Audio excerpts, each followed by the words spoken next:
When we talk about the Budwig protocol, is that better for some conditions or maybe not advised for others? Does it fit better in certain categories for people?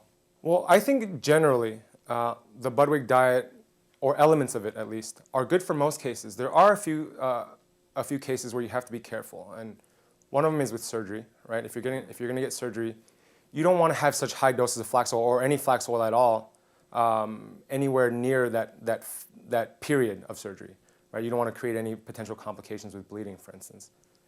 The second thing is if you're on blood thinning medication, right? If you've been prescribed these kind of medications, you really have to work with your physician, right? Because you don't want your blood to be too thin. You want to have a good level of clotting ability, not too much, not too little.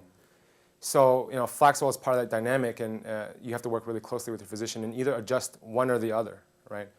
The other one is if you have a reduced ability to clot.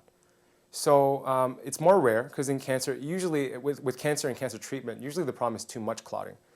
But there are some cases where some people have a lowered ability to form blood clots, and that could be from certain kinds of chemotherapy, but it can also be from progression of leukemia, for instance.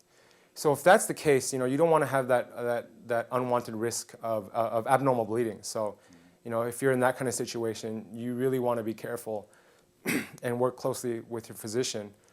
But otherwise, it's generally, like I said, it's either the Budwig diet or components of it are really useful for most cases. And to give you an idea, I think there's a lot of flexibility, room for flexibility. I have patients who, for instance, we might rotate out certain foods, even though they're recommended on the Budwig diet. They might have food intolerances to those particular foods, so we might rotate those out.